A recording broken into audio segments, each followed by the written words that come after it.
We have a few minutes with Mr. Hill before he gets out of here. As you all know, he is an illustrious 7-time NBA All-Star, had a storied career in the NBA, and is now an owner, right? Yeah, so the Atlanta Hawks. So thank you for taking some time out to be with us today. We know you're busy. Thank you.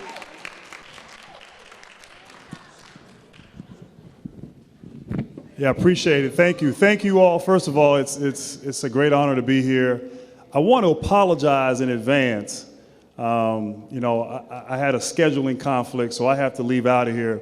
My daughter has a soccer game in Deltona. And yes. Oh, okay, exactly. So you know how far that is. So I obviously wanted to be here, didn't want to disappoint the women of color for Hillary. But I don't want to disappoint the women of color in my house. So after I speak, I will be leaving. But I really just wanted to come and say thank you for all that you guys have done. We have a chance to have an historic night on November 8th with Hillary Clinton winning. But it's going to take more and more work. I applaud the work. I commend all of you for what you've done. But there's still plenty of work that needs to be done. You see, in sports, we talk about finishing strong, finish the game strong, finish the season strong. We have to finish this election strong. And so we have to continue to knock on doors. We got to make phone calls. We got to visit homes. We got to do everything in our power to make sure that no one, and I mean no one, is left behind or left out in this election. So I want to tell you a quick personal story, and then I'll get on my way. But my mother grew up in the segregated South in New Orleans, Louisiana. She left to go to college, and when she left to go to college, she never had any meaningful conversation or interaction with anybody white. She ended up going to Wellesley College, right outside of Boston, Massachusetts. And when she got there, she hated it. She wanted to leave. She wanted to go home. Her parents told her no, she had to stick it out. And she befriended a young lady from outside Chicago who stayed in the dorm room right next to her dorm room. And that was Hillary Clinton, actually Hillary Rodham. And back then, it wasn't really popular for someone white to befriend somebody black in the early 60s. But my mom befriended her, and Hillary Clinton had compassion, had understanding for my mother, Janet Hill, and really helped fight for my mother to get through Wellesley. And my mom has told me that story many a times, long before she was First Lady, long before she was First Lady of Governor. I remember as an 8-year-old, 9-year-old, 10-year-old hearing these stories about Hillary Clinton. So if she's going to fight for Janet Hill, I know she's going to fight for everybody in this room today. She's going to fight for our economy, fight for equality for all. So I'm just encouraged. We're here at the stretch run. Let's finish strong. And I just want to thank all of you for your support and your continued support. And let's make history on November 8th. Thank you. Thank you all again for coming. My name is Crystal High. I'm editor-in-chief of Politic 365, and it is a pleasure and a privilege to be here with you today as the MC for this event. You know, it takes extraordinary vision to bring together women of color for Hillary, and we've had a tremendous run over the past several months working with this esteemed organization, and the kind of visionary leadership that it took to put this effort together is indicative of the kind of leadership of Secretary Hillary Clinton. She surrounds herself with powerful, beautiful, strong women of color. And so we're so thankful that you were able to come out here today and spend some time in conversation with us. As we kick things off, I'd like to introduce you to the founder and national chair of Women of Color for Hillary, Ms. Rita Jo Lewis, who will bring some welcome and greetings.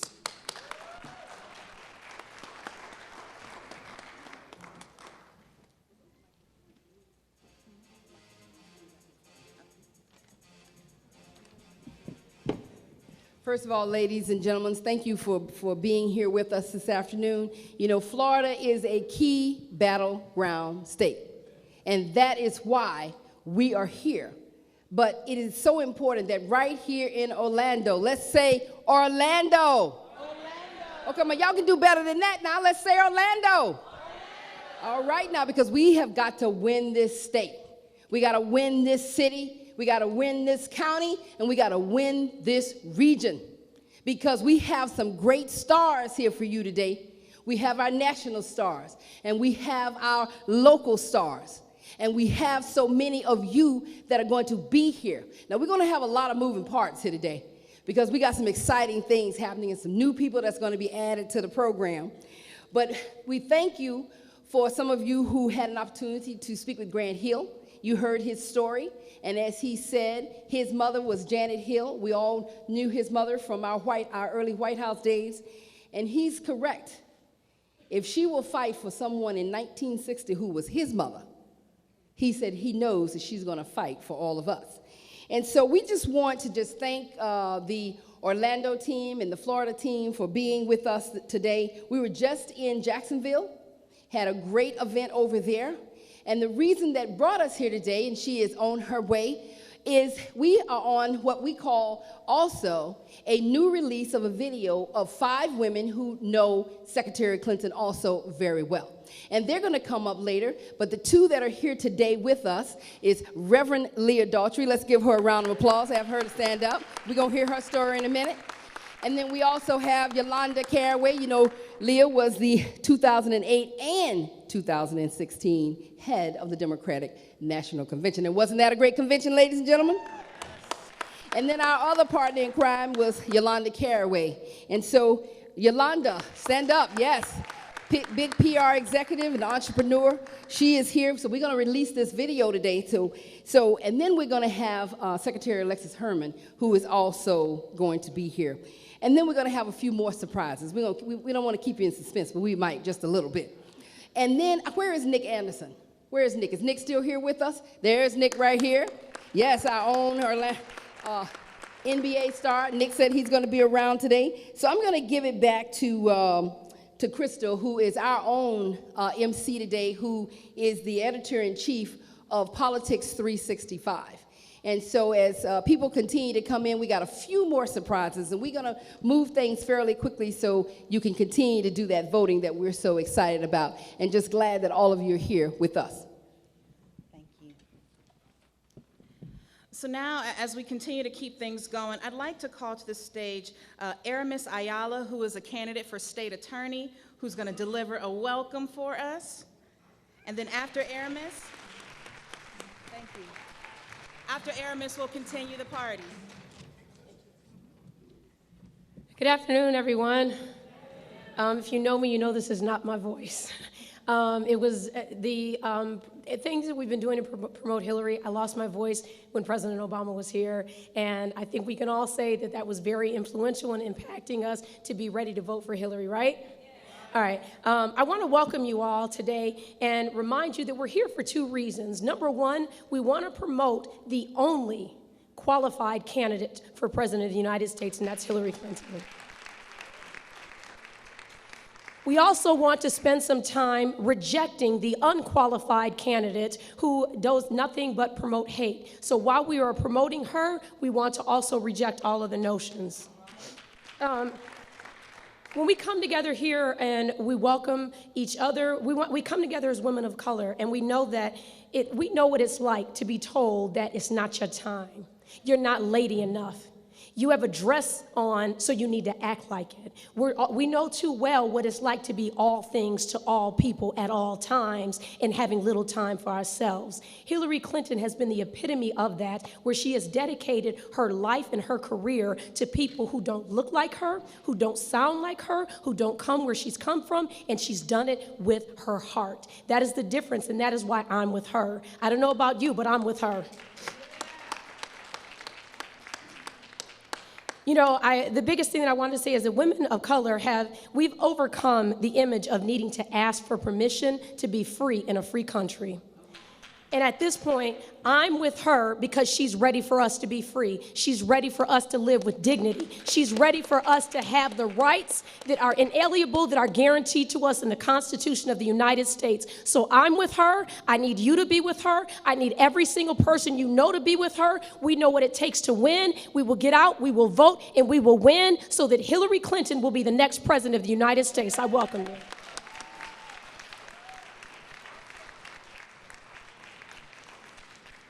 Thank you very much, Aramis. I'd now like to ask Tiffany Moore Russell, who's clerk of court for Orange County, to please come and deliver greetings for us.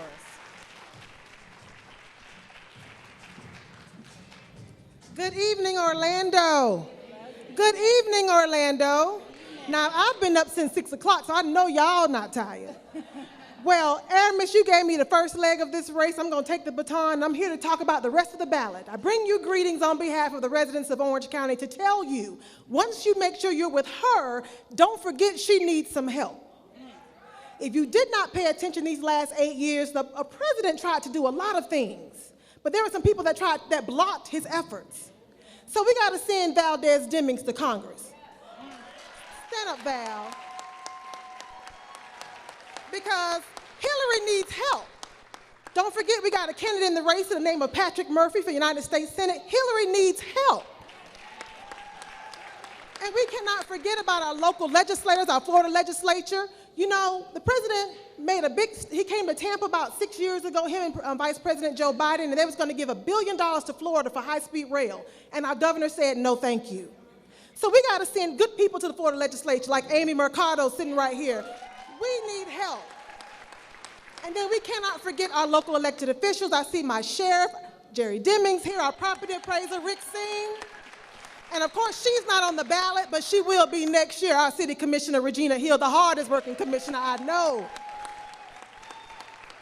And I want you to know we brought with us slate cards because we have the almighty Landra sitting right there from the party. If you need questions about the amendments and the charter questions, she has them to answer them for you. So I'm just here to bring you greetings, but to tell you, vote from the bottom to the top. Don't forget the entire ballot, because while you're with her, we got to make sure she has some help. You be blessed. Have a great evening.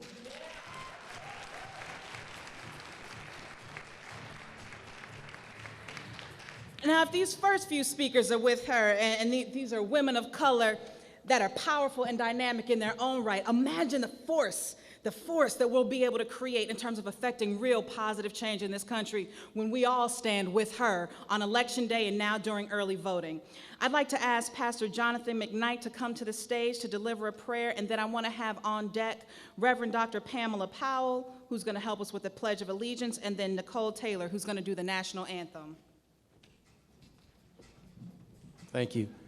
Is it possible for us just to stand in prayer as your sign of unity? I just believe that not only do we need to make the right selection, I believe we need to always acknowledge God, because he's really the one going to help us win the battle. So the battle is unity. So Father God, today we thank you for your love and your mercy. We thank you for your kindness, and we thank you for your time to allow us to come together to be able to make the right choice. We thank you, God, that in this time, unity, togetherness, we come against all separatism, we come against all violence, we come against everything that's not bringing us together. And with that being said, we pray now for this event, women of color, not only women of color, but all the people, God, who are counting on this election for the right choice. We pray now in the name of Jesus that every candidate that's here today, God, that you will go with them and their families. And most of all, God, protect our children, protect our nation, protect our police officers, our first responders. And God, even while Hillary Clinton and also the party members are on the campaign trail, station angels around them to protect them from every form of evil. Now, right now, God, give us the power to go out and vote. Give us the power to stay in unity. And we thank you for the people in whom which have endorsed this event. And we command in the name of Jesus that your hand will be upon all of us. And we declare victory as of today. Right now, we declare victory. In Jesus' name, amen and amen.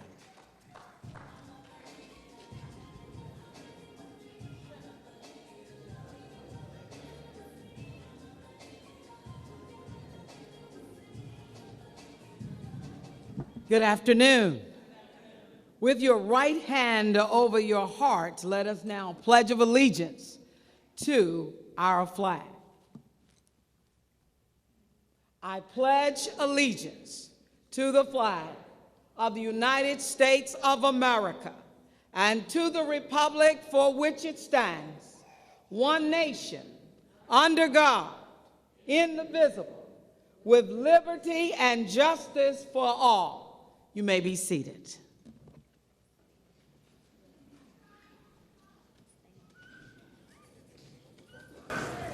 I apologize if you all could stand for the singing of the national anthem.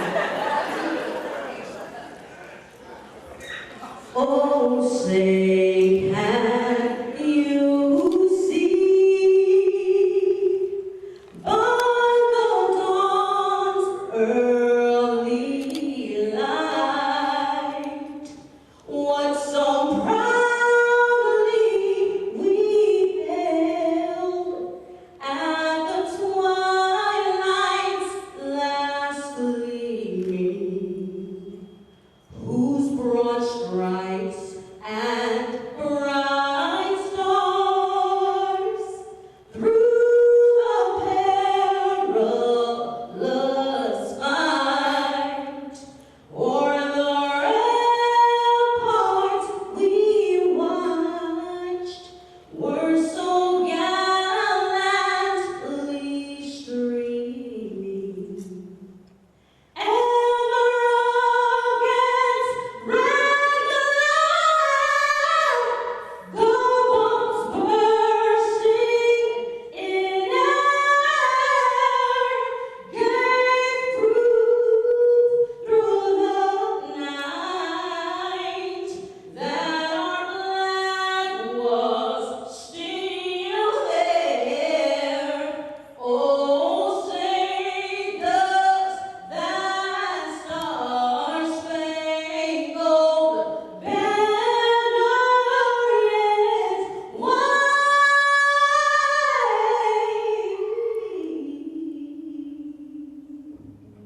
o'er the land of the free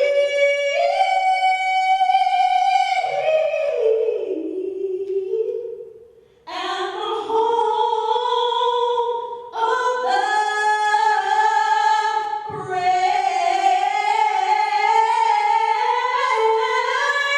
home of the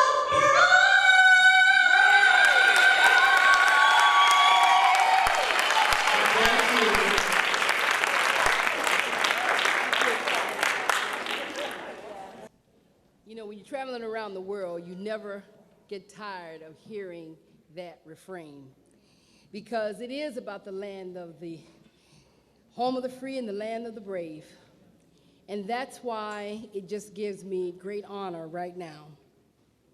And every time I even think, I have to stop and say, we are here on a Sunday and we have to keep praising the Lord. But we have someone who has joined us, and so we're going to take a little moment of privilege. She's stopped by to be with us because she has a plane to catch because she's continuing to do more campaigning to talk about the issues and why it's important at this time to elect someone like Secretary Clinton. And so without further ado, I don't even need to give her an introduction because so many of you know who she is. I want to bring on Sabrina Fulton, the mother of Trayvon Martin. Let's stand and rise to give her a round of applause.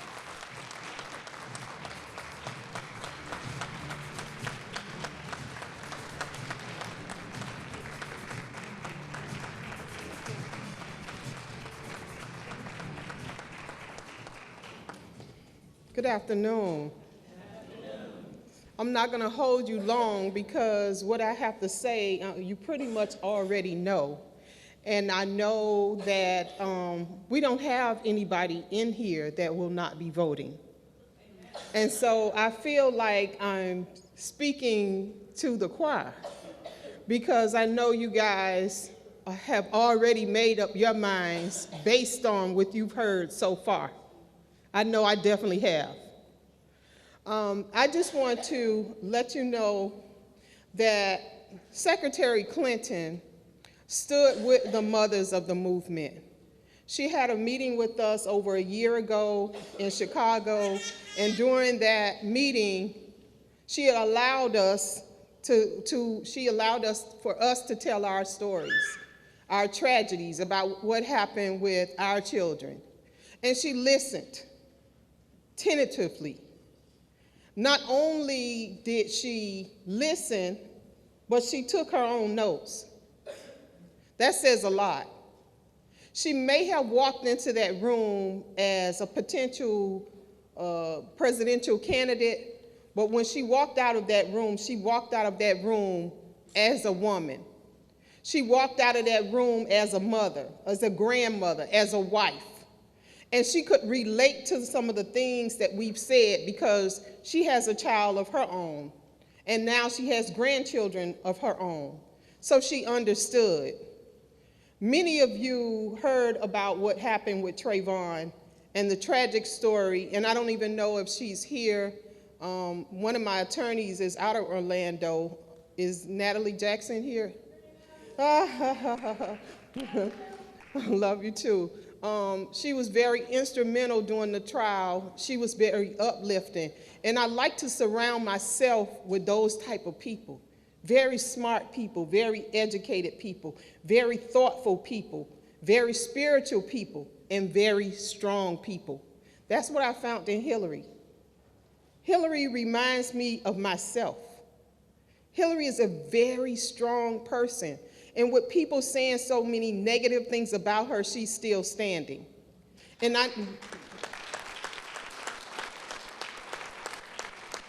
we need a president like that. We need a president that won't be persuaded only by distractions. She will not allow herself to be distracted. She's that strong that she will not allow herself to be distracted. A lot of people still think that women's only place in the White House is to be the First Lady. What do y'all have to say about that? That's right. And so I know you guys already voted, yes? Yes, absolutely. And if you haven't and you didn't raise your hand because you didn't want anybody to know, you can just run down there. It's early voting still. You can just run and make sure that you vote because each and every vote counts. It's important. Our lives depend on it. Our communities depend on it. And it's so important that we do it because people died for the right for us to vote. And all we have to do, and it doesn't cost us a dime, all we have to do is take our ID and go early vote. That's all I'm asking you to do. If you supported anything that I've done so far, I'm going to challenge you to take a friend, take a family member, take someone with you to the polls. Thank you, and continue to pray for us.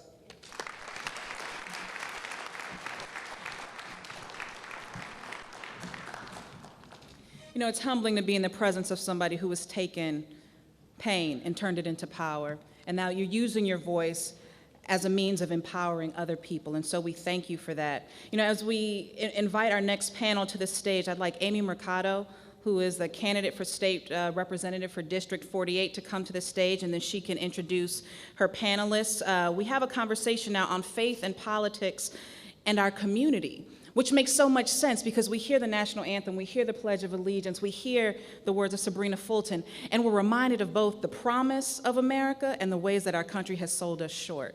But here in this moment, we have the power to organize, to galvanize our communities, and go out and stay with her and vote for Hillary Clinton. And so I want to invite our panelists up. Thank you, Amy. Please take the stage. Thank you.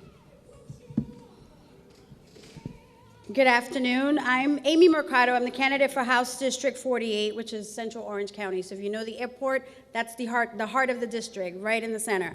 But today I'm here in support of Hillary Rodham Clinton. I am with her. My entire family is with her because she fights like you all fight, and we need to continue that.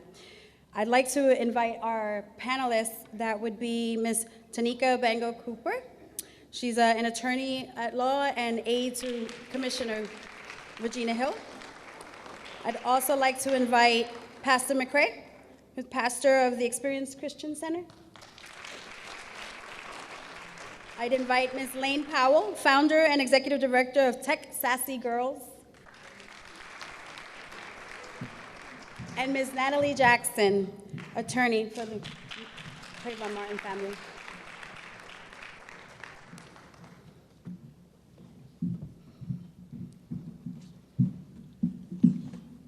Hi. So we have several questions for all of you, but I'm going to start actually with Ms. Tanika. During a presidential election year, why do you think it's important to vote the entire ballot? And we heard Tiffany Moore Russell talk about the ballot, and she forgot herself, so we want to make sure that we know that she's on that ballot too, and why is it important for us to do that? I think it's important during a presidential election. You may want to get closer. I don't think that he can hear you.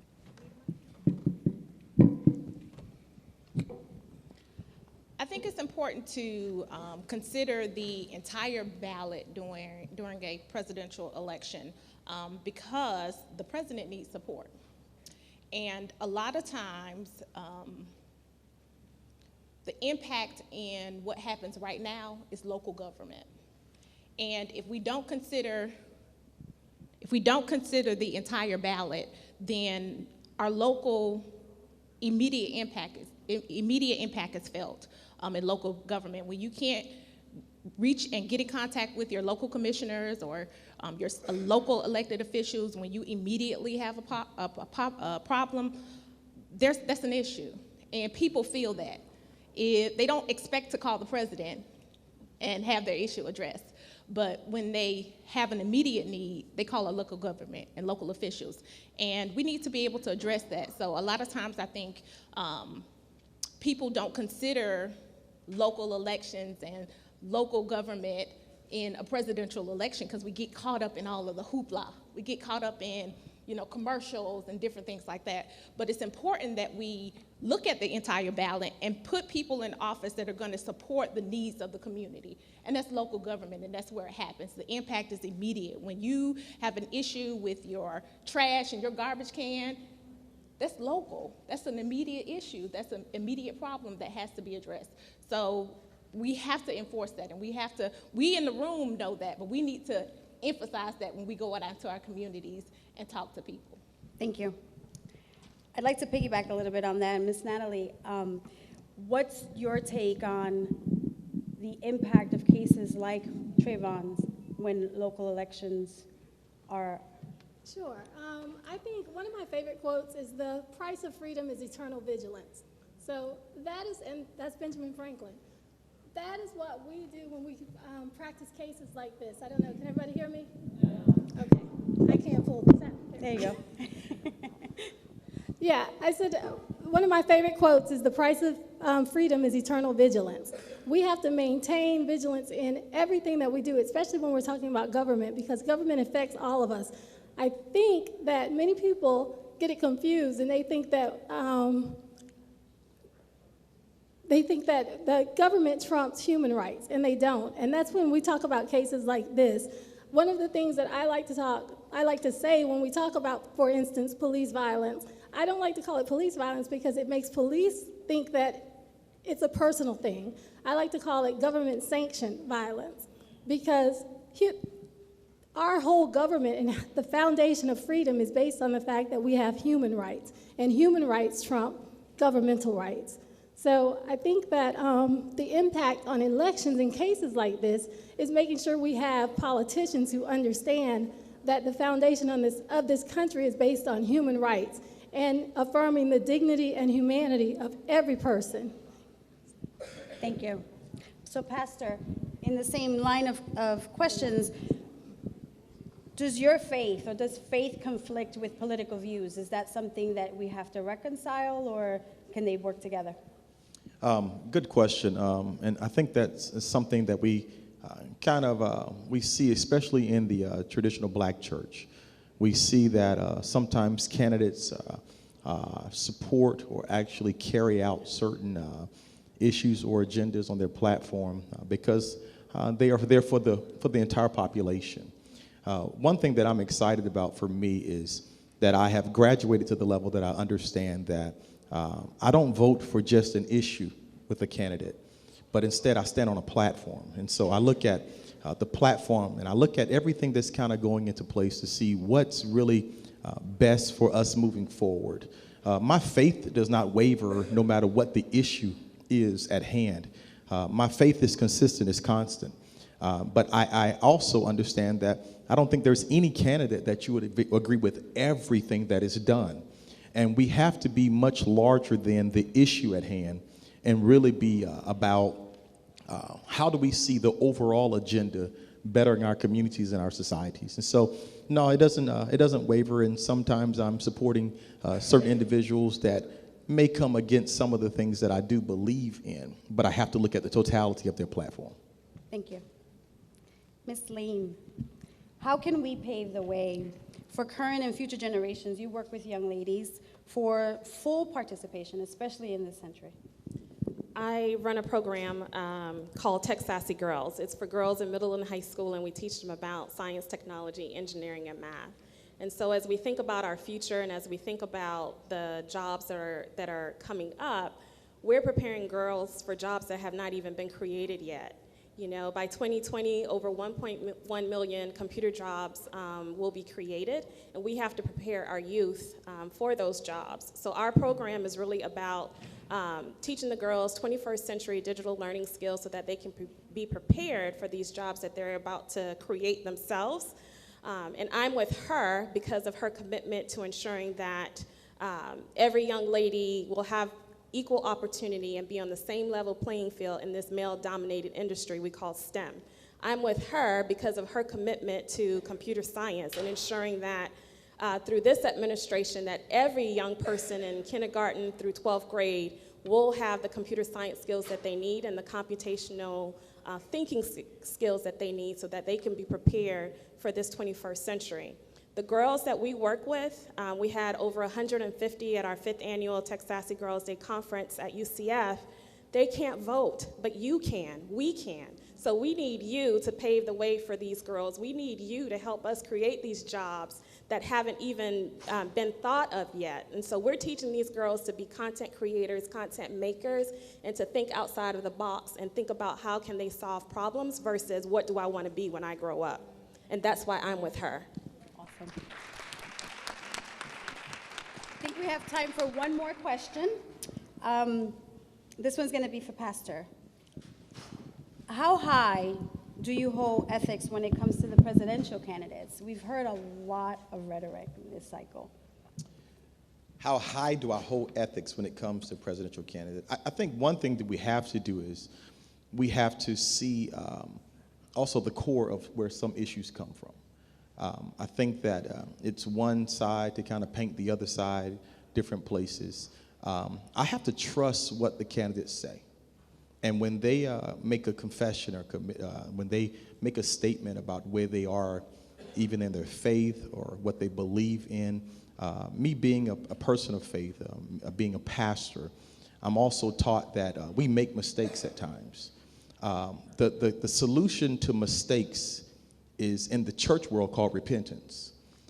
In politics, it's called to ask for forgiveness.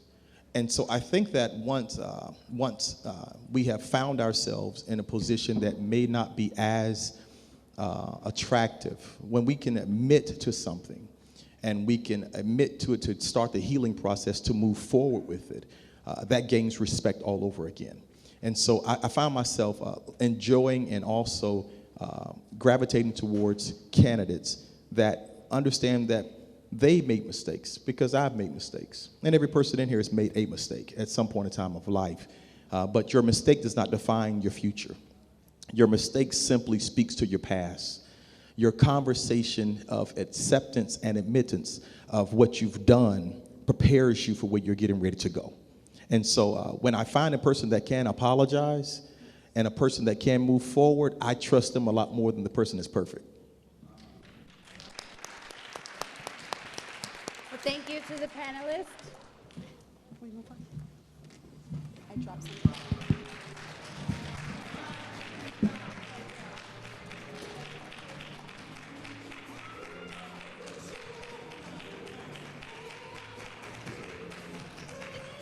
All right, we get into the substance of this thing here as we just heard such a great conversation around faith, politics, and community. And so, it gives me also another great moment of pride. We also have another surprise for you. We have our own very special guest here this evening, but we also have our state director. Let's give her a round of applause. Simone Ward, where are you? Yes, she's the only African-American woman that is the state director of a battleground. So let's give her a round of applause. Yes, come on, let's stand up for this sister, come on. We don't get that often, come on. All right, we're gonna let Simone, and then we're gonna bring up our secretary. Good afternoon. Oh, come on, guys, now we did this last month. I'm a preacher's kid. Good afternoon. All right, I just wanted to make sure you guys were awake out there. It's so good to see y'all. It's been a few weeks, but I'm glad we're back here in Orlando, gathering together. I got so much energy from the last time that we were here, and definitely was glad that I was able to run off the plane and make it here. I bring greetings from Secretary Clinton, who was in South Florida today. We had a good time going to New Mount Olive Baptist Church, got a little prayer in for this final 9 days. Then we're able to head over to some early vote sites and talk to some of the voters there. And then went to the Community and Unity event, which I thought was a great title for any event, but also very telling for what we're gonna do here today. I know we are here celebrating women in color, but I definitely feel like there is unity in this room. I wanted to take a moment to just say thank you to Rita Joe and the entire crew. Yeah, now let's give them a round of applause. And is Sonia here? Yeah, Sonia. So thank you very much for inviting me. I got a wonderful Keenan Austin, our political director. Stand up, Keenan. And I got a great email from Sonia a couple weeks back, and she just said she wanted to put together this event again for us as a way to celebrate us as Black women in this campaign, and that was so powerful and interesting. And then, so I thank you guys for being here again. I also just want to take a moment to thank my godmoms, my friends, my mentors that I sent an email to earlier in the week saying, I would love it if you would come down here and do a Color Girls tour in Florida. We need you here.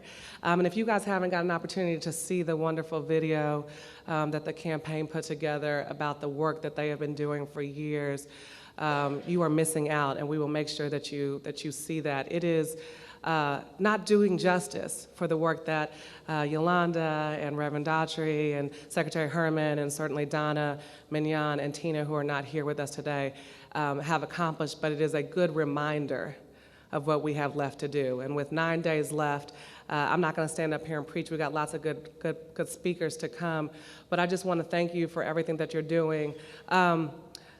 It's been an interesting weekend, right? We've had a full week of early vote. We've had a rough weekend, and somebody sent me a text that said, no weapon formed against you will conquer, right? And I think we have to be prepared to fight this thing out. The secretary said yesterday at Bethune-Cookman College, friends don't let friends vote Trump. So I want to make sure to pass that on along. I told her I'd have to steal that. We have a lot going on here in Florida. As you guys know, there are 67 counties. We have been voting since last Monday. Don't let anybody tell you that we are not turning out, because the African American numbers across the state are actually at par, if not ahead, of where we were in 2012. And keep in mind, yeah. And right here in Orlando and in Orange County and Osceola, we are actually leading the pack for the state. So you all are turning out. We need you to take your friends, take your family, take everybody that you can think of to do that. Were any of you guys at President Obama's speech on Thursday? Listen, 17,000 people came out to make sure that they heard President Obama and that they could support Hillary Clinton. We need more energy like that across the state. So I want to ask you guys to continue to encourage people. We don't want them to wait. We know a lot of people here in the Orlando greater area came out with Souls to the Polls.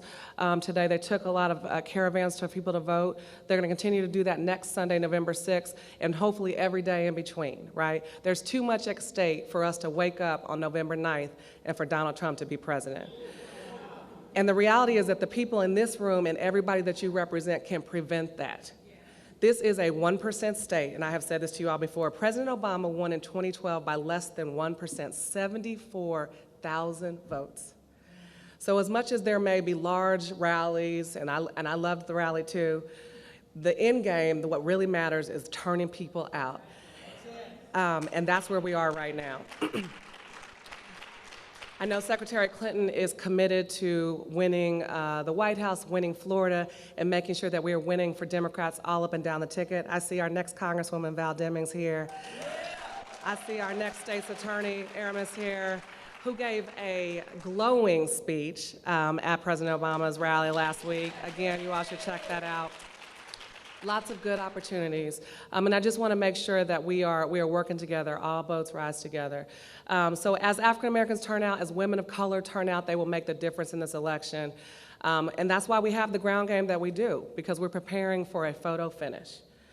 So it doesn't matter what they throw at us, how they try to change the electorate, what they want to come and put in our path, because we're prepared for the best and the worst case scenarios.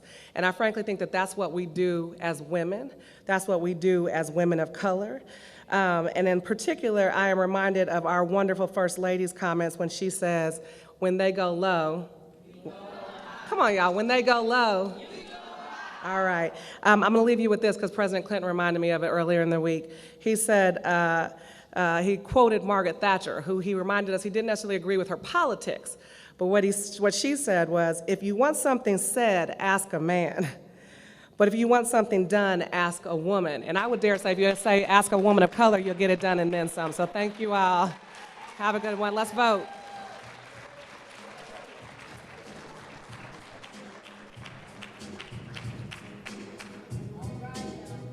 Is that mic on? Yes, it is.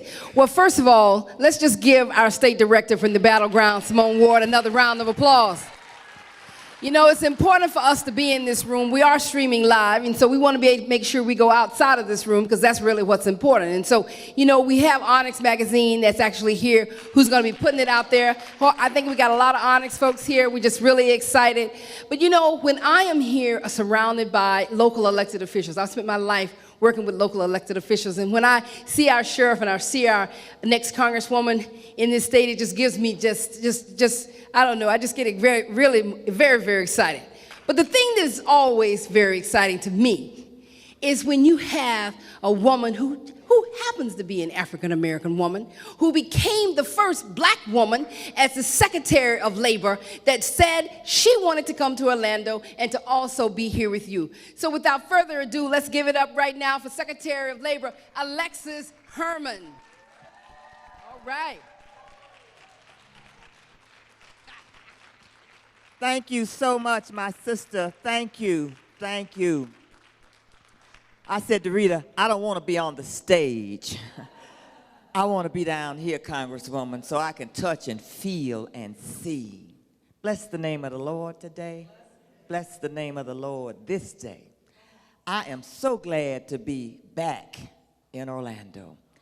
And I see so many friends who are in this audience, and I thank you. I thank you for coming out today. I thank you for giving up your time and your talent. And I know that you're going to do the work that needs to be done. But I have to say, for me personally, I get energy, I get encouragement when I can just be around my sister Leah Daughtry, who you're going to hear from, who ran the best convention in 2016. All right, let's give it up for Leah. When I get to travel with Yolanda Caraway, you're going to hear from the original Colored Girls. And when I can just stand there like a proud mama and listen to Sister Simone, we are so proud of you, and you are doing such great work.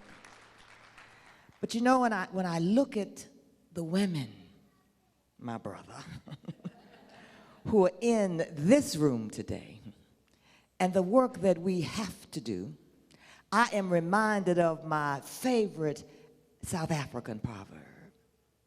It says, touch a rock and start an erosion. But touch a woman, and you start an avalanche. And I'm here to tell you, Simone, we're going to have avalanches all over Florida starting today and leading us into November the 8th. Tell your neighbor, we're going to have avalanche. Just say the word, avalanches, avalanches. That's what we are going for here. Now, Rita asked me before we hear from our panel to do a call to action. But you know, I know this community. I know this leadership. You don't need a call to action. You know what to do. Simone's already told you what's at stake, and you've been hearing it over and over again. So allow me for just a few moments to do what I call a triple call to action. A triple call to action. Because you see, I don't believe we can act with real power and truly inspire to do what we have to do if we don't understand first the first A, and that's awareness. You know, the old sage teaches, you cannot teach what you do not know. You cannot lead where you do not go. So we know what is at stake in this election. We know it is still a tale of two cities, for our sisters especially, one that sits high on the hill where so many of us have had breakthroughs, and we celebrate and we lift you up. But for the majority of us, we're still in that city, low in the valley, where the work has to still be done. Whether it's a question of pay equity, and we know Hillary is committed to closing that gap, whether it is a question that today, just today, my sisters, do you know black women have the highest enrollment rates in college? But we still, we should applaud that because that's a good thing. That's a good thing. But guess what? We still have the lowest pay. I don't have to stand here today and talk about everything that's at stake and why we have to have her. But I do have to take a few minutes because I'm a little upset. I've been upset all weekend. And so when I talk about awareness, I just have to speak to what's in the news right now. And I don't have to tell you that what the director of the FBI has done is unprecedented. It is unprecedented. And so you have to be very clear in these next 9 days that this is an old trick. And it's an old trick to continue to divide us, to distract us, but more importantly, to depress our vote. So we can't let these kinds of games that are still being played stop us from doing what we know we have to do. We can't afford that. You know, the first line that came out of Director Comey's statement was, we are reopening the investigation. And then 30 minutes later, what did he say? Oh, I didn't mean to say that. I didn't mean to say that. I simply meant to say that we're looking at another investigation and there may be something of significance over here. We're not really sure. And we don't even know how much time it's going to take us. But the damage was already done. But I can tell you, as I have traveled from Jacksonville to Gainesville and now to Orlando, as I talk with my sisters on the phone in Ohio and Pennsylvania, Simone, people are mad.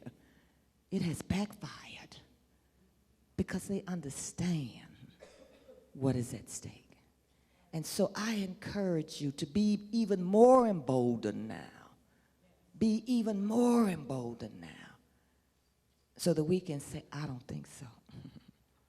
I don't think so. Not this time. because you in Florida understand that better than most. And we don't have to tell you what's at stake. You know every vote counts. But being aware is not enough if you're not also prepared to be an advocate.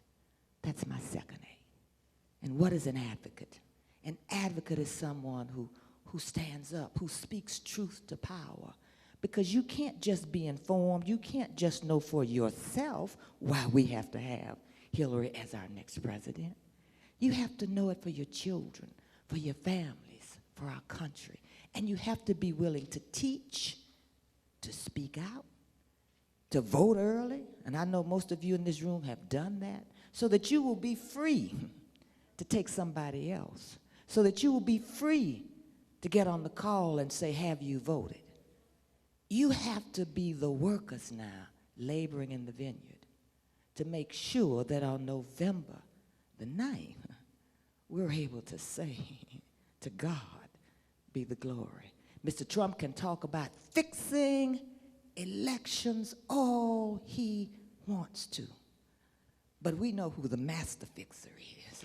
And we know who's going to fix this election. But we've got to do our part.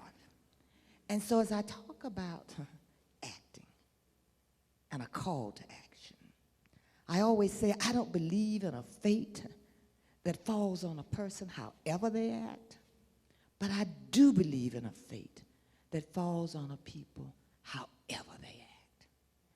And so be very clear, be aware, be an advocate, and act as though our lives depended on it. Because my friends, they really do. They really do. You know, I've known Hillary Rodham Clinton since she was a young first lady, married to a young governor in the state of Arkansas. And many of you may not know this, but Bill Clinton's first act as governor of Arkansas was to invite the Little Rock Nine back to Little Rock Central and to invite them to walk through the front doors of Central High School. I was working for Jimmy Carter then. I was the director of the Women's Bureau. But my colleague in the Labor Department was none other than Ernie Green, who was the senior in the group of the Little Rock Nine. And he said, come on and go home with me. I want you to meet our new governor. And so I did. And that night, it was Bill and Hillary who said, come on and go home with us. And let's have a bite to eat. And that night we sat around their kitchen table. And we had, don't put this on camera, we had Leah barbecue and beer. That's how I met her. But I listened to her then as I listen to her now. And she is as committed, as caring, and so willing always to roll up her sleeves and do the work that needs to be done. She has not changed, my friends. She has labored in the vineyard for us, for our people, and for our country. And we could have no wiser and more experienced choice for president of these United States than Hillary. And I don't know how many of you remember my great mentor mother, Dorothy Height. Dorothy was the chair of the National Council of Negro Women. And it was Hillary Clinton, when she was in the United States Senate, who made it possible for Dorothy Height to receive the Congressional Gold Medal of Honor.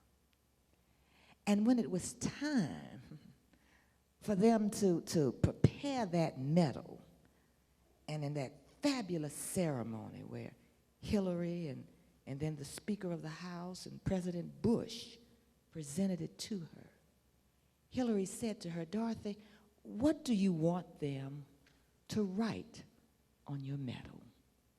And she said, Hillary, tell them to simply write these words. We as black women don't always get to do what we want to do, but we always do what we have to do. So I say to you today, my sisters and my brothers, let us be very clear about what we have to do for these next 9 days, and especially on November the 8th. And let us awaken to a glorious morning on November the 9th. And when they ask us, when they ask the women especially of color, the women of color in this room, when they ask us, how did you do it? How did you do it? Well, we're going to talk about Simone, and we're going to talk about you. We're going to talk about the team.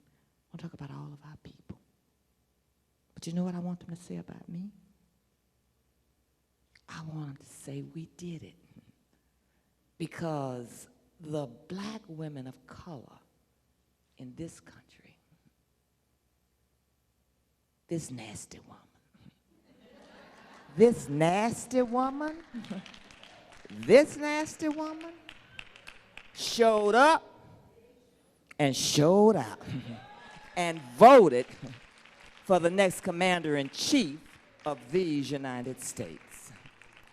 So let us not grow weary in doing good, and let us know that in due season, we shall reap. Thank you, and God bless you today.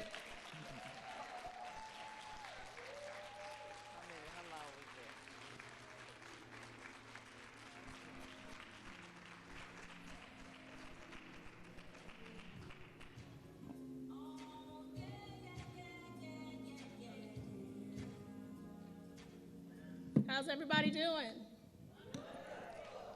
Well, good. You are definitely in for a treat at this moment. We have two very special women in the house with us today.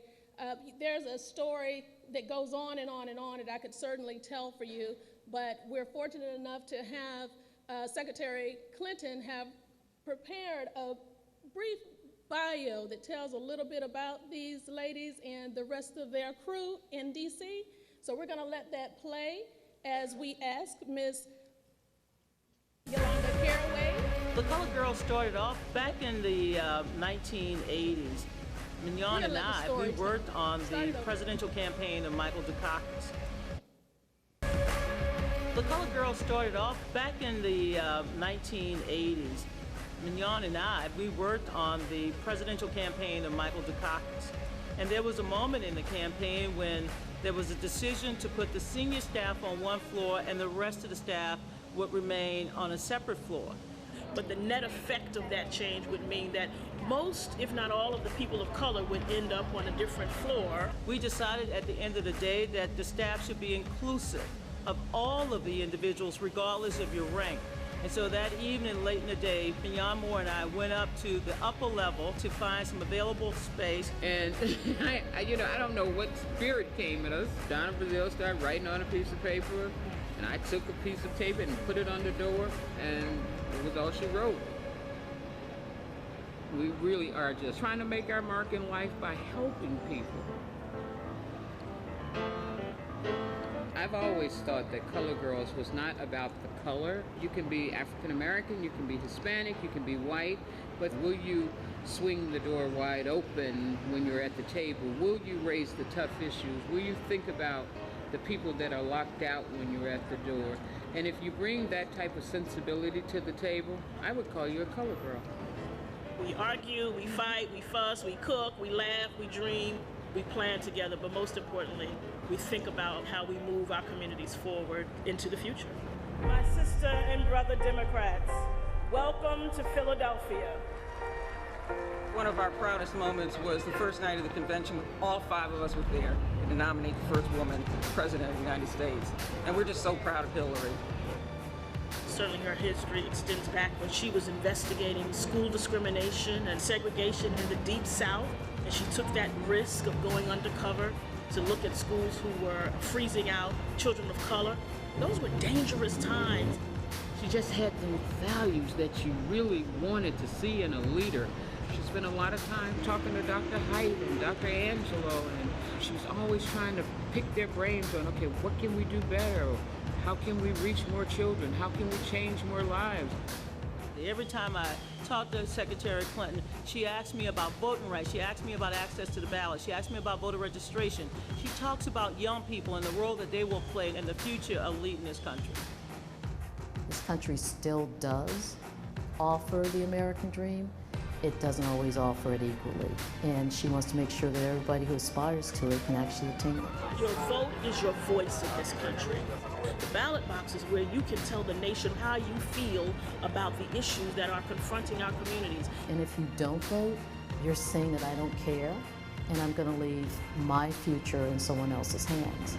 This vote, this year, will change the face of our country. Just don't sit out, don't get comfortable. Show up, make your voice heard, speak as loudly there as you do on any other platform, and help to change the direction of the country. Ladies and gentlemen, join us as Reverend Leah Daltrey and Yolanda Caraway take the stage.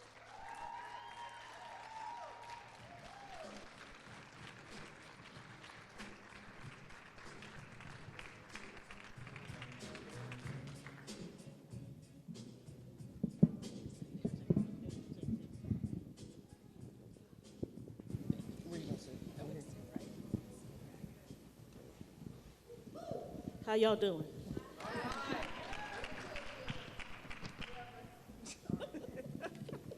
Rita, behave yourself. Well, ladies, thank you for joining us today. We really and truly appreciate it.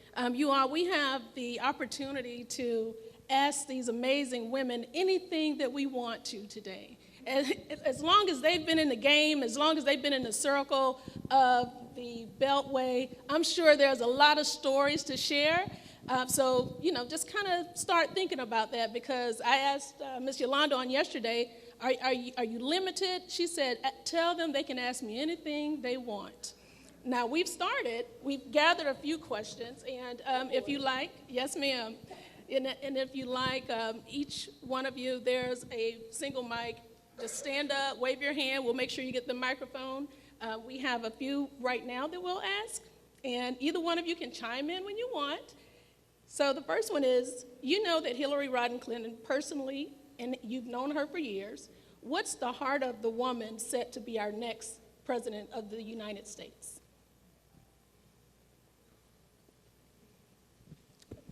She has an amazing heart. I mean, if you look back at Hillary's history, from the time she was a young woman, she's always done things for other people. She's always cared and worked for young children and women. And and I think her heart has just grown bigger as she's gotten older. I think when she became a grandmother, it just completely exploded, and she just really, really wants to do so much good. She's so sincere. I hate the way people talk about her. I think she gets a really terrible rap, but those of us who know her know in her heart that she is a good person. I think she'd make an amazing president. All right, thank you. You want to add to that? I'd say, I've had the privilege of seeing Hillary in good times and in bad times, and what I'd say, she's consistent. She's your friend that is always there, that is unchanging. We always got our good girlfriends that we know are going to be there in the good times and the bad times, when we're smiling and when we're not. That's who she is. She loves a good laugh. She loves a good meal. I'm not going to say that part. She is a wonderful woman who has the biggest, hugest, most compassionate heart I've seen of women in politics in a very, very, very long time. And I think she will make a fabulous president, because she brings the heart of a woman and the sensibility of a woman, where we're not focused on one thing. We got to think about a variety of things and a variety of elements in every decision that we make. And she brings that sensibility and her sense of caring and compassion and hope to the decisions that I've seen her make on an everyday basis. Good. So our next question is, how can we continue to leverage our power as Black women in this election. So you're here today, you've been traveling around the country. What would you like to see as far as us engaging and making a difference in this election? You mean for the election or after the election? For the election, and how should we continue the movement once she is in office? Yeah, absolutely. I mean, after the election, I think we're doing everything that we're supposed to be doing now, but after the election, I think it's even more important for us to stay engaged because she's going to need our help more than ever then. You know, I would like to see more women run for office. I'm kind of like, that's kind of my goal for the next 5 years is to do whatever I can to encourage women to run for office because we rule differently. That's right. I think Alexis gave us a really good, some marching orders. Be aware, advocate, and act.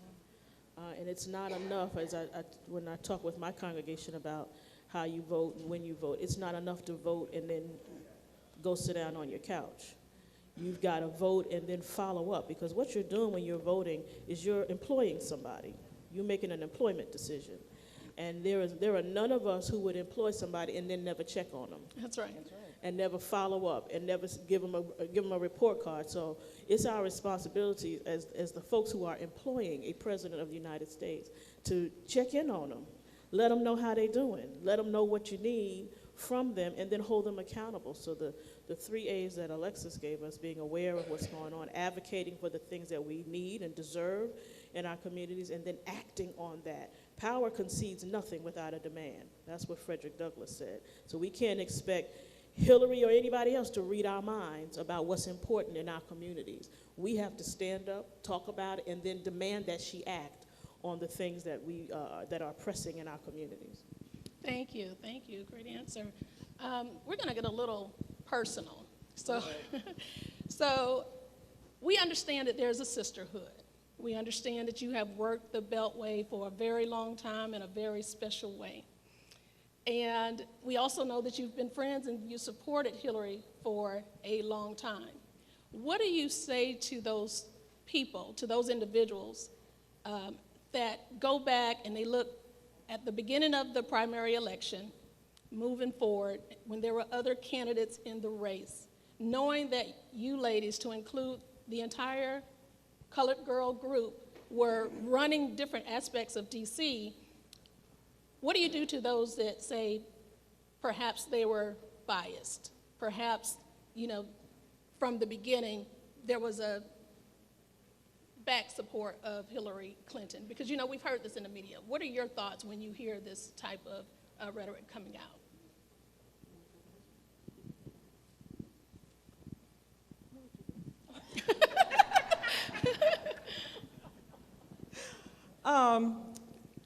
I think it's very interesting. If you want to go back to the primaries and look at all the trash and the garbage that's been brought up throughout this campaign, there are only 2 things, basically, that they put on Hillary. They found out Benghazi was a farce. That wasn't true. But the email seems to stick. And what her husband did, which has nothing to do with her. Now, you look at the other candidate, and what's he got? He hadn't paid his taxes. How many times has he been bankrupt? He's fondled women. He's talked about women like they're dogs. I mean, he has done a number of things, and nothing sticks to him. Didn't pay his workers. I mean, all kinds of things. I mean, if Hillary was a man, we wouldn't be even having this conversation. Right. That's right.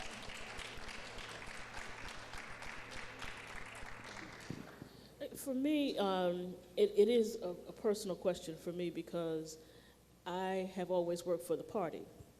And when I work for the party, it requires that I'm neutral. So while I was planning the convention, we didn't know who the nominee was going to be until June. And up until that time, I was negotiating between 2 candidates. That's right. And had Mr. Sanders won the nomination, I'd be out campaigning for Mr. Sanders. That's my role, that's my job, and that's what I do. But Hillary's the best kind of friend, and I'll tell you why. Because there was no point at which she pressed me to step out of my neutrality to do anything for her in her campaign. Your friends, there are some things your friends don't ask you to do if they're real friends. And that would have cost me my job. That's right. To be with her at a time when we had 2 candidates running. And that's how you test a friendship. And that's how you know who your friends are, when they don't push you beyond where they know you can go. And that's when I knew over 25 years, and it was the same thing in 08. In 08, you know, she was not successful, and I campaigned for Barack Obama because that's what I knew we needed, a Democrat in the White House. And she didn't press me then either. And that's when I understood really the sterling character of her friendship and who she was as a person and as a woman, because she didn't make me demand that I take a stand for her when that was not what my role was. So that's why now I'm happy that my friend won and that I can get out there like I am now and campaign for someone that I truly believe in. All right. All right. So let me ask you another question that pertains to issues that, you know, we're hearing on the campaign trail. We hear the economy, jobs, schools, education. With Hillary Rodham Clinton, what issues do you think is most important to her within those first 90 days? Do you have any insight on what it'll be like on day one? I think what has tremendously impacted her are the stories of the mothers of the movement. And Sabrina was here this morning, a little while ago, and all of the moms of Eric Garner and Sandra Bland and all of those. So the time she has spent with them, the time that we know about and the times that we don't know about, that haven't made it to the public sphere, have tremendously impacted her heart and her mind about what needs to change in this country when it comes to criminal justice reform, police abuse of power, mass incarceration. And I think that's primary on her mind, and I think that's one of the first things we'll see from her. Glad to know that. Do we have any questions from the audience?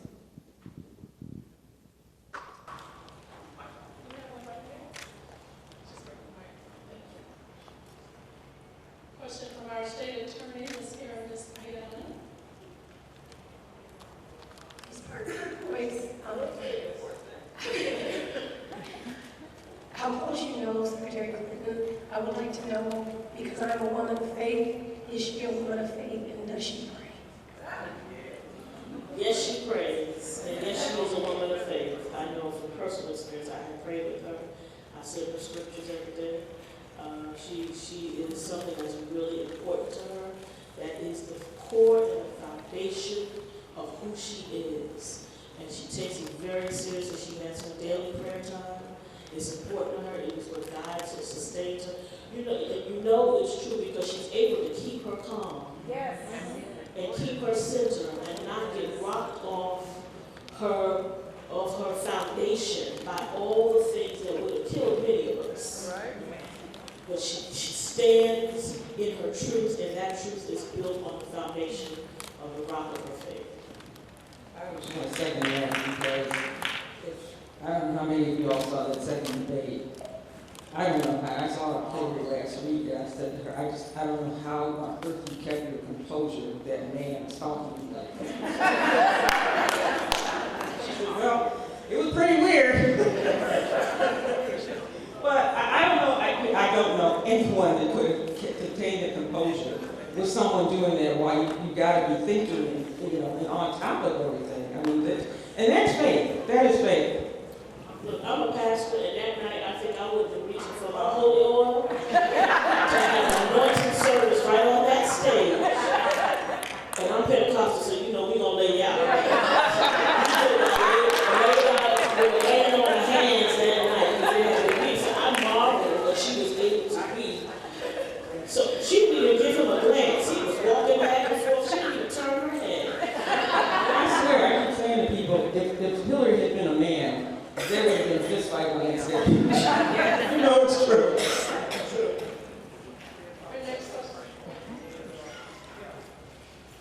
Good afternoon. It's such a pleasure to have you all here. I'm so proud of the fact that I am the vice chair of the Orange County Democratic Party, and we have literally been shoulder to shoulder with Simone from day one. So really proud of the fact that Orange County is actually leading the state in voting. So really proud of that. And as a vice chair, Patricia Rump is also our secretary as well. We really, really struggle getting the African American community completely engaged outside of the party. But how do we get them to come in that room monthly and get engaged in being in leadership, getting engaged in being active and actually staying on the ground under the party umbrella? Because I know you work for the National Party, so we'd really like some insight. How do we get people engaged locally? I think in the times we live in right now, people need a personal connection, and it has to have a personal hook for them. Unfortunately, there are not a lot of us who think broadly and globally, and people need to know it's about them and their trash can, them and the light on their corner, them and the lunch their kids gonna eat. And so I found that I'm most effective when I'm able to connect it to the day-to-dayness of their lives. The big, writ large, what happens in the Senate just is beyond. Most people got too much going on, they can't think that big. Not right now, because I'm really just trying to make sure they're gonna pick my trash up this week and not like they did, not leave it like they did last week. So I find that the more personal that you can make an issue, the more you can connect it to people's everyday well-being, the more likely they are to engage. And then once they get engaged, once you get them through the door on the personal issue, the more likely it is that they will remain involved and engaged. But if you start up here on a very broad president, most people not going to the White House, it's just not real to them. It's got to be something that's real, that connects people, that gets them in the door about something that is personally important to them. Thank you very much. I think we have one more question. Commissioner Hill?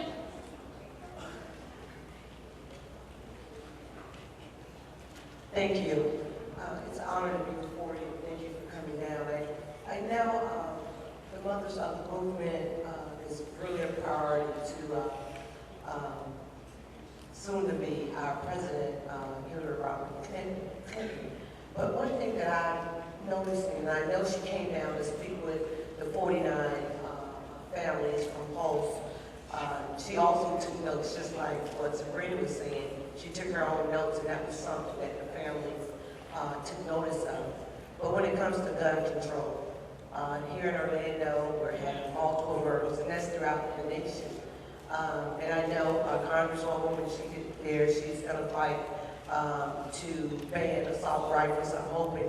Is that something that you see our next president really going forward and challenging the NRA to make sure that we can regain our streets and our law officers and citizens are protected? I was at a call last night in my district, and some of the kids there had assault rifles and put officers, myself, and many citizens in danger. And we really need Washington to take notice of assault rifles. I think that's going to be a top priority for her. I mean, she has said time and time again since she's been running, even before, that we need sensible gun control. Every time there's been a horrible incident, she's spoken out on it right away. So I really believe that's going to be right on the top of her list of things that she wants to accomplish during her presidency. And I think she's take on the IRA. Hillary's not scared. She's not scared. She's fearless. I mean, really, she is. She is one of the most fearless women I have ever met. And she's not afraid of the IRA. She'll take them on. Thank you very much. Ladies, don't mind if you can leave us with just a couple of words before we allow you to take your seats again. I voted last, let me tell you a couple things. I voted last Tuesday. When I came out of the voting booth, I had this big grin on my face because I voted for the first woman president of the United States. How many of you have voted here already? All right, well, you know you got early voting here. So you all need to go, get your friends. They're open every day. They're open today. I don't think you can make it today. They're open till 6. Well, you might still be able to make it. Get your friends, your family, everybody, your uncle, Uncle Pookie, all your friends, everybody, and get them to vote. This is probably the most critical election of our lifetime. And only we can make the turnout right. So please, y'all, we got a lot of work to do over the next 10 days, 9 days. Thank you very Thank you. much. Reverend Daughtry? I want to tell you a story. I was really proud to vote for Hillary. I was one of the dreaded superdelegates this season. And so when it came time to cast my vote, I voted in New York. You got to go down to the floor to where the New York delegation is and sign your name. I couldn't wait to sign my name for Hillary Clinton, for just the prospect of having the first woman president. But I want to tell you a story. I was traveling with President Bill Clinton to Africa a couple of years ago. He does this trip to Africa to check on his projects there. And it was one of these whirlwind tours. It was, 7 countries in 10 days. It was crazy. So we get to the last stop. We were in South Africa, and we were on this playing field at a project called City Year. And this little boy named Diego was about 8 or 9 years old. Okay, we were playing soccer, and he says, "They tell me the president is here." And I said, "Yes, he's here." He said, "But where? I don't see him." And there were a lot of people. And I said, "Well, he's over there. He's right over there." He said, "No, but where? But where? I don't see him." I said, the tall guy there with the white hair. You see him?" He says, "A white man can be president?" Because in his life, he had only known Barack Obama and Thabo Mbeki. So for this young mind, only a black man could be president. Now, I have nephews. I'm child-free, but I have nephews. They are 9, 12, and 26. The 9-year-old and the 12-year-old have only ever known a black man as president. It changed their vision of what they could be and what they could grow to and what their opportunities were, because that's the model they saw every day on the news, was Barack Obama as president. So when I think about the possibility of Hillary Clinton and what it will mean for our children to grow up, for my nephews who will now know a black man as a president and a white woman as a president, that what they will understand about women's leadership, what it will mean for little girls to grow up, the ones who are just born and all they know is a woman is president, what it does for their young minds and for all of us to understand that the ceiling is not the ceiling. The ceiling that we grew up with has been broken.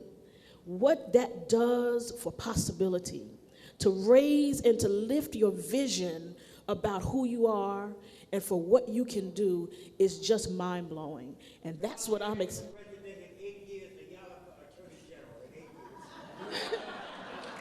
Y'all got your fan club. So that's what I'm excited about, and that's what I think is important for us. And I'm gonna leave it on that late, Val. You got your fan club. When y'all are ready, sign us up.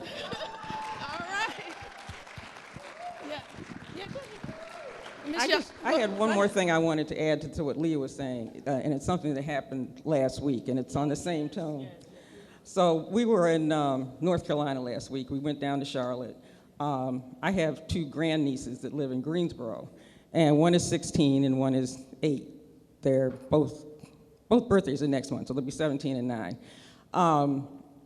The older one has been very disturbed about all the shootings, and when the guy was shot in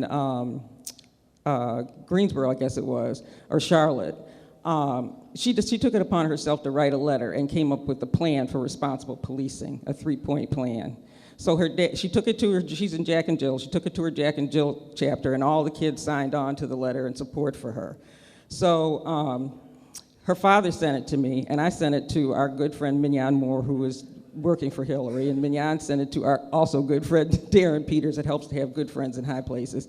And they got back to me and said, Hillary wants to invite these kids to come to the rally in Raleigh the next day. So we rent a car, drive to Raleigh, get the kids there, go through all this drama. And so the little girl comes with them. Her name is Logan. She's 9 years old. Logan had never thought about being anything but a singer, an actress, a model, and she just loves to look at herself all the time. She just can't get beyond that. So when she gets there, she runs up to me and she says, Aunt Yo, I think I want to be president. And she said, do you think I'd make a good president? I said, I think you would make a wonderful president, Logan. And I said, I want you to tell Secretary Clinton that when you get inside. So they waited outside and they went inside and got to take the picture. So little Miss Mouth Almighty got a little scared when she got there. But I said, go tell her what you said you were going to say. So she says, I want to be president. And Hillary just had this glow on her face and she just said, yay! And this is what this is all about. This is what this is all about. Let's give it up for Reverend Leah Daltrey and Miss Yolanda Caraway. Thank you very much.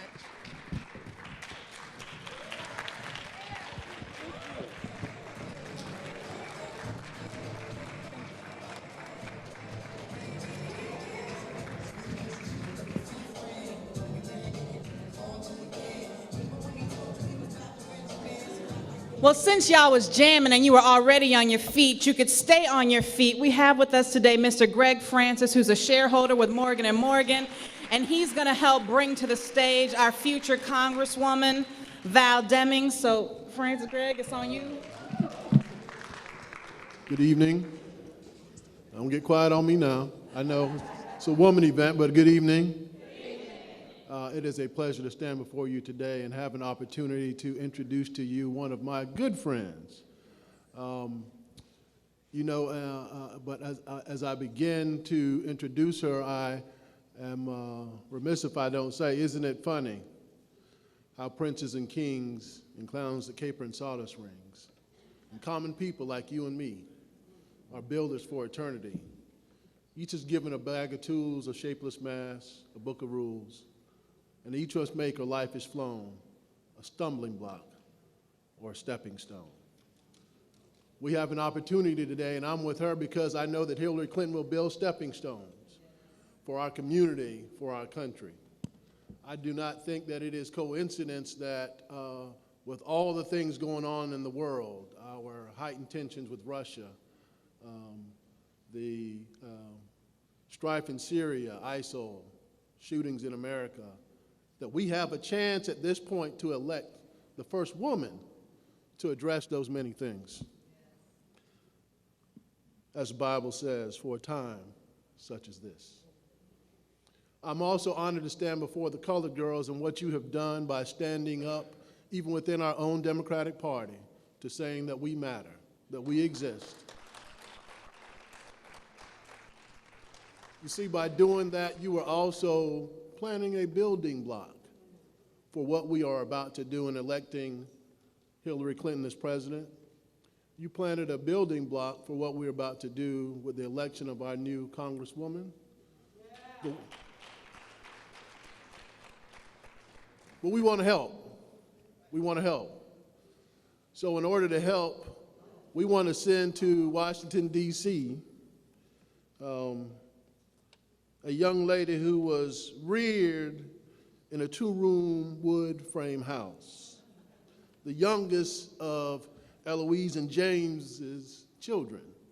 And with that, she carried the dreams of not only her mother and father, a janitor and a maid, that she is not disappointed in, that she is proud of their heritage. Because the one thing that she was taught as a child is the value of hard work. Our next Congresswoman is the first college graduate in her family. She proudly stood with her parents by her side as she graduated from Florida State University. Today is Sunday. I'm not going to be petty other than to say that the Gators won yesterday. Future Congresswoman Demings began her work professionally after graduating from Florida State as a social worker, and then she was inspired, asked, cajoled, convinced to move to Orlando to join the police force. And I suspect that the young man in the back, Sheriff Demings, had a little bit to do with that. But not being satisfied by just entering into an area and an arena and a profession that is not a traditional one for women, much less African American women, Val rose to be the president of her class in the police academy. She was a tenacious, no-nonsense cop, and she served us for 27 years, and in 2007 made history by becoming the first female police chief for the city of Orlando. Understanding that the heights of great men and women, for that matter, reached and kept were not obtained by sudden flight, but by those who, while their companions slept, tarried on through the night. You got to work. Val Demings is a worker. She worked to bring crime down 40% during her stay as the police chief. She went into neighborhoods and, along with many faith-based initiatives, was able to change this community. Since retiring from the police force, she has remained active in a number of different organizations, namely our church that we attend together, St. Mark AME. And when she is not in church or doing other community activities, you may see her riding around on her Harley Davidson here around Central Florida in District 10.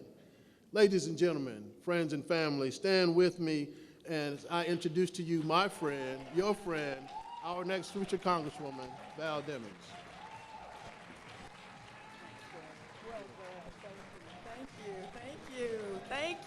Thank you. Well, good afternoon, everybody. You know, I'm not really sure what the world's coming to. I'm not really sure. We're at a Women of Color for Hillary event, and the colored girls are lined up on the front row. To God be the glory. I want to thank you all so much for this opportunity. It is good to be here. Matter of fact, if you think about all that is going on in the world today, it's good to be anywhere. It is just good to be alive. Am I right about that? I want to thank my friend, my church member, attorney, Greg Francis, for that wonderful introduction. You know, when somebody really knows you and loves you, you get a little nervous, right? But you don't want them to talk too much. Just stick with the script, Greg. Don't go off script. Just stick with the script. But let's give him a round of applause for what he has done. I'm absolutely honored to be here in the presence of so many, but I have got to mention our Secretary of Labor. She has just made us so proud over the years, and it's just good to be in the room with you, Secretary Herman. Let's give her a round of applause. You know, when someone was going through the list of what Donald Trump has not done, you know, she yelled out, he didn't pay his workers. I said, that's the Secretary of Labor right there. Of course she would say that. And we're also here with the, you know, y'all know, David, I got to say this, the best sheriff that Orange County, Florida has ever seen. The 28th elected sheriff, first African-American, Jerry Demings.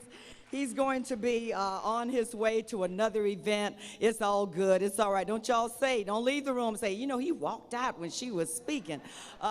He has permission to do that. He's going on. He's going on. And what about our next state attorney, y'all? We are celebrating women today. So our next state attorney, we are so proud of her. Let me just go ahead and get this on out the way before I really get into my remarks today.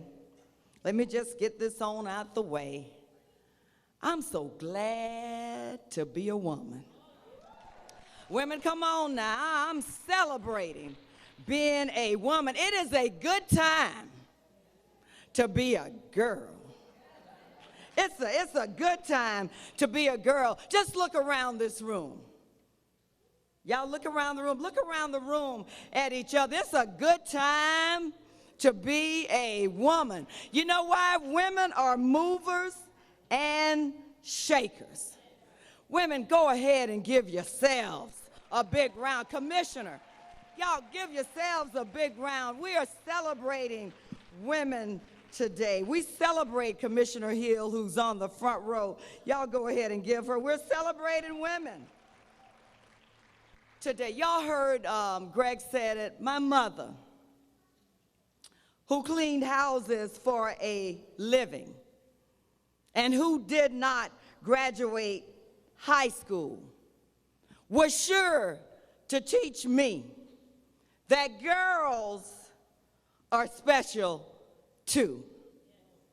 My mother, in spite of all of the discrimination that she faced during her lifetime and the denied opportunities she faced during her lifetime, she taught me that girls, and even little black girls, could do what they wanted to do and be what they wanted to be. My mother was a very special lady, but she represents many women, some well-known and some, like my mother, not so much. But they help to shape history through their hard work and their sacrifices. You see, ladies and gentlemen, we are shaping history by being here today. And we are going to make history in just 9 short days when we elect the first woman president of these United States of America, Hillary Rodham Clinton.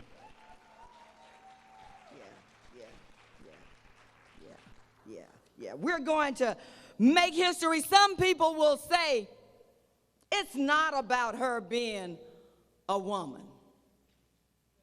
Now, that's what some people will say. It's not about her being a woman, but I came today to tell you, oh, yes, it is. It is about her being a woman. You see, my invitation says women of color. For Hillary, now we know she's qualified. Now we know, let's just get on past that. We know she's qualified because no woman becomes a first without being super qualified. And no woman gets to be elected as the nominee of a major party without being more than qualified. You all know, matter of fact, the sitting president and a former president and our First Lady, Michelle Obama. And you know, when Michelle speaks, we all listen. They said Hillary Clinton is the most qualified, who's ready to be commander-in-chief on the first day. And yes, she just happens to be a woman. We should all get excited about that right there. I am running for the United States Congress. And when I was first approached and asked to run for office, I had little interest. I got to be honest with you. I had little interest, but I began to think about my own life. For a person who grew up poor, black, and female, I've had some amazing and wonderful opportunities because of good people along the way who believed in me and wanted me to do more, be more, and have more.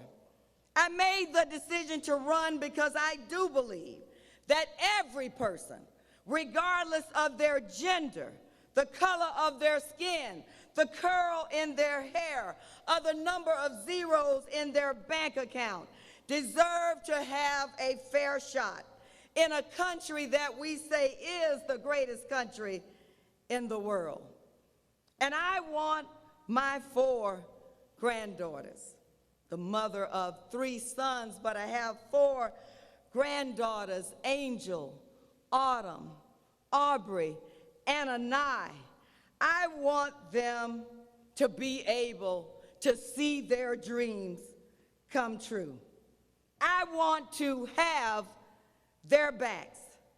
I have always had a woman in one capacity or another watching my back, looking out for me, praying for me, cheering me on when the going got tough. As you know, I worked as a social worker, a law enforcement officer for 27 years, served as the chief of police. And I have been in some dark, scary, and dangerous places. But my backup was critical to my survival. Hillary needs some backup today. Are we going to have her back in this upcoming election? As a social worker and a law enforcement officer, I have seen communities at their best, and I've seen communities at their worst. And right now, we have to decide on the kind of community we want and what kind of future we want for ourselves and for every person that we care about and love. Do we want a future where every family has the opportunity to make a decent wage with decent benefits and live the dream? We can do better than that. Do we want a future where seniors can retire with dignity and respect? Do we want a future where every child has a shot to succeed because every child, regardless of their zip code, matters? Do we want a future where justice, inclusion matters? Do we want a future that we believe our children and our grandchildren deserve? Then we have to vote. We have to vote in honor of women who lived and died before women had the right to vote. We have to vote in honor of every woman who faced poll taxes and poll tests. We have to vote for every woman who marched, protested, went to jail, was tortured, and humiliated. Yes, I came to tell you today that this election is about a woman from the past, a woman from the present, and a woman from the future. So let's make history by electing the most qualified woman to be president of the United States, Hillary Rodham Clinton. Thank you, and God bless you.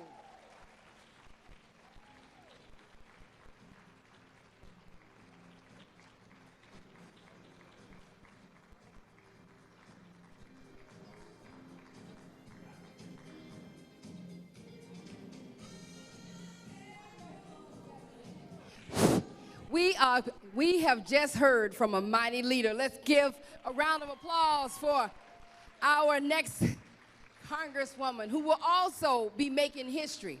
But as we close, one of the things that we want to make sure, because we have to multiply outside of this room.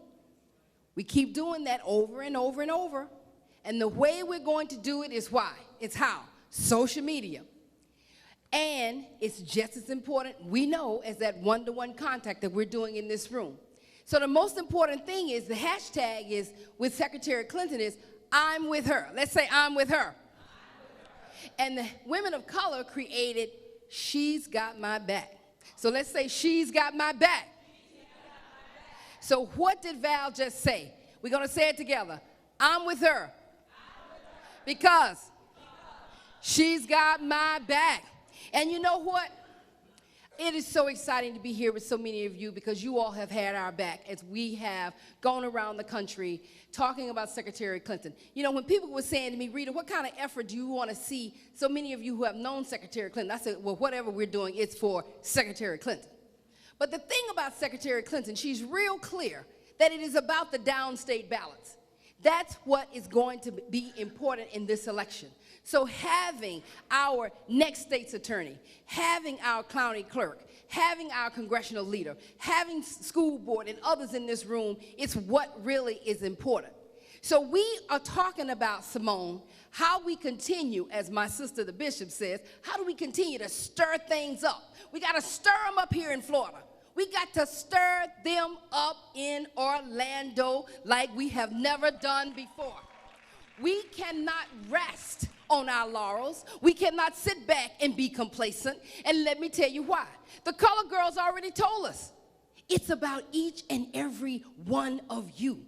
And in being about every one of you, you know, what I say all the time is Hillary Clinton talks about we're stronger together.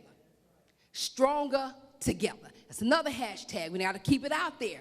But we're stronger together because we all know, as the secretary said, it's about that village. We've all had these villages. And that's why I want to ask a woman who has been very supportive of everything that we have done in South Florida to also join me up here. Julia Johnson, let's give her a round of applause. Come on up here, Miss Julia Johnson, CEO of Net Communications. And Julia has just been so exciting. But I'm going to bring up Alexis Herman, our secretary. Want to bring up our congressional woman, elect, almost there. Come on up, Chief. We need you here. Our Sturts attorney, who's breaking all those records. And then I got my colored girls. Come on up in here, Yolanda and Leah. Come on up in here. And who else is an elected official in this room? Simone Ward, bring yourself on up in here, girl. You are the one that's going to be moving and grooving in this state. And we want to support everything you're doing. And I'm going to tell you, you know what? If you're an elected official, come on up, come on up, come on up. And then where's my campaign types? Where are my campaign types? Simone, where's Keenan? Keenan, where are you, girl? Come on, come on. Where's my young people? Come on, Sonia. Come on, Crystal. Come on up. Because we're going to do this one last big picture here. But the most important thing, they're telling us to move on down the way. We had Grant here earlier, ladies, and you know we had a whole lot of people up in here. So come on, if we elected officials, we're in the state party, come on up in here. If you're the state party, we're going to get this last picture. But let me just tell y'all something. Let me just be clear. We have got to stir it up. My sister, she probably going to kill me about always stealing her lines, but stir it up. We need you.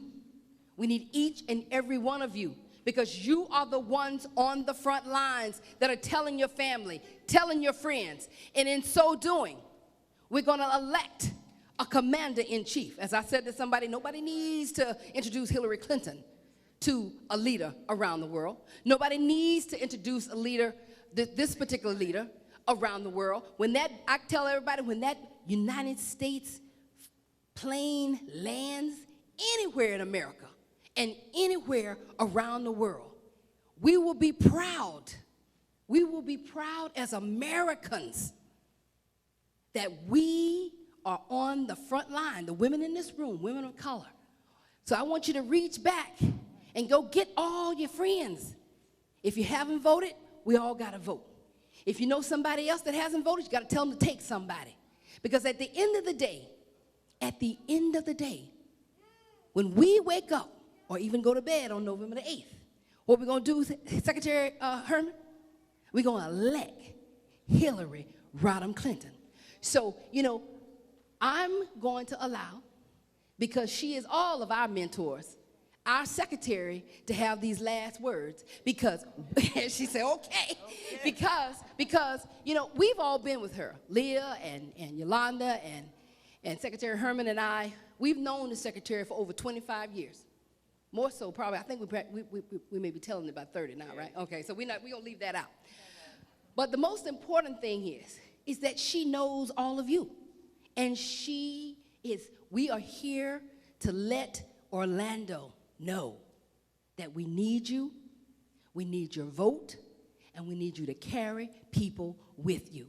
And with that, I'm going to turn it over to our secretary for our last words. Well, you know, I think everything that needs to be said has been said in this room, sister. But I want to end by I want to thank Rita. I want to thank her for picking up that gauntlet from Hillary. Let's give her a round of applause.